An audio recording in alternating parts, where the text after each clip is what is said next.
सलाम, नमस्ते, सत श्री अकाल। मैं हूं रजा और आप देख रहे हैं रजाग्राफी। लगता है कि दादागिरी का अमेरिका का वक्त अब खत्म हो चुका है, क्योंकि अब दादागिरी ईरान दिखा रहा है। दोस्तों, आपको बहुत बड़ी खबर बहुत कम वक्त में बताने जा रहा हूं। दोस्तों, जो खबर मैं आपको बता रहा हूं, यह खबर दुनिया के सामने तब आई जब अमेरिका ने अपने इस डर को और इस कांड को खुद ही बताया। घटना 2 अप्रैल की है। जी हां, इसी महीने के 2 अप्रैल की घटना है, जिसको अमरीकियों ने दबा लिया था। ईरान ने तो दादागिरी दिखाई, तो छापेगा तो है नहीं कि हमने दादागिरी दिखाई। लेकिन क्या है पूरा मामला, आप समझ लीजिए। और जो मैं आपको बता रहा हूं, ये ईरान की तरफ से नहीं बता रहा हूं, ये अमरीकी नेवी ने जो स्टेटमेंट दिया है उसके मुताबिक आपको सारी वारदात बताने वाला हूं। उम्मीद करता हूं कि आप इस रिपोर्ट को शेयर जरूर करेंगे। ठीक है, तो शेयर कीजिएगा, चैनल को सब्सक्राइब जरूर कीजिएगा, ताकि आपको दुनिया की बड़ी बड़ी खबरें कम से कम वक्त में आसान जबान में मिलती रहें। दोस्तों, 2 अप्रैल के दिन 2 अमेरिका के बड़े जहाज फारस की खाड़ी में मौजूद थे, अपने मुकाम की तरफ जा रहे थे। 4 ईरानी जहाजों ने, जिसमें से 3 छोटे जहाज और 1 ईरान का बड़ा जहाज, जी हां, मौजूद था। इन चारों जहाजों ने यूएस के इन 2 बड़े जहाजों को फारस की खाड़ी में समुद्र में घेर लिया। और ऐसा घेरा कि 3 घंटे तक अमेरिका के जहाजों को छोड़ा नहीं और रास्ता नहीं दिया। अमेरिका के जहाजों ने हॉर्न दिए, हॉर्न से धमाके किए और बार बार ये सिग्नल दिया और रिक्वेस्ट करी कि हमें रास्ता दें। लेकिन ईरान के जहाज के बारे में बताया गया।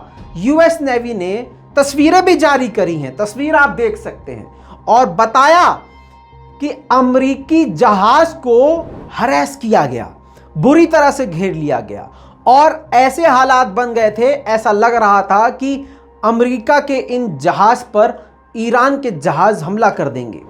बताया जा रहा है कि 70 गज, सिर्फ 70 गज दूर तक ईरान के जहाज अमेरिका के करीब आ गए थे। यानी 70 गज की दूरी अमेरिका और ईरान के जहाज के बीच में थी। कभी भी कुछ भी हो सकता था। अमेरिका के नेवी को और अमेरिका के इन शिप पर जो मौजूद जो अफसरान थे, उनकी पतलून गीली हो गई थी कि ये ईरान के जहाज हैं, कुछ भी कर सकते हैं।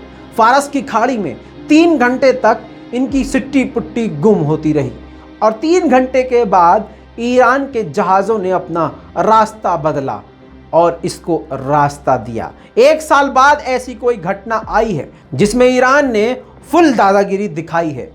इस खबर को दबा लिया गया था, लेकिन आखिरकार अब यूएस की नेवी ने खुद ट्वीट करके इसकी जानकारी दी है, तस्वीरें भी खुद रिलीज करी हैं। ईरान हालांकि अभी तक इस पर चुप है और कोई भी इस पर सफाई नहीं दी है, और सफाई देगा भी क्यों, इसमें इसकी कोई बेइज्जती थोड़ी ना है। अब तक समुद्र में हीरोगिरी और दादागिरी अमेरिका दिखा रहा था, अब नंबर ईरान का आ गया है, क्योंकि ईरान ना इजराइल से डर रहा है ना अमेरिका से डर रहा है। देखना यह है कि आगे क्या होता है। हालात इतने खतरनाक थे कि कहानी बताते हुए अमेरिका के अधिकारी थर थर कांपते हैं। जी हां, उनके जुमलों से ये लग रहा है कि उनके कितने बुरे हालात थे। बताया कि हमारे अमेरिका के जो बड़े जहाज थे, USCGC मोनोमोय नाम का ये बड़ा जहाज काफ़ी तेज़ी से अपने मुकाम की तरफ आगे बढ़ रहा था। अचानक से ईरान का जहाज इसके सामने आ जाता है और रुक जाता है। इनको इतनी तेज़ ब्रेक मारना पड़ता है कि इनके जहाज में से धुआं निकलना शुरू हो जाता है और ऐसा लगता है कि इंजन में आग लग गई है। इनको खतरनाक तरीके से पूरी ताकत के साथ ब्रेक मारना पड़ता है और अपने जहाज को रोकना पड़ता है। ऐसा ही ईरानी जहाज ने दूसरे अमेरिकी जहाज USCGC रेंगल के साथ भी किया। अचानक सामने आ गए और उसको ब्रेक मारना पड़ गया। और दोस्तों, ये सारी जानकारी यूएस नेवी के कमांडर रेबेका रेवारिच ने खुद दी है। ये बहुत बड़ी बात है अपने में। ईरान का हर्थ 55 जिसने दबंगई दिखाई।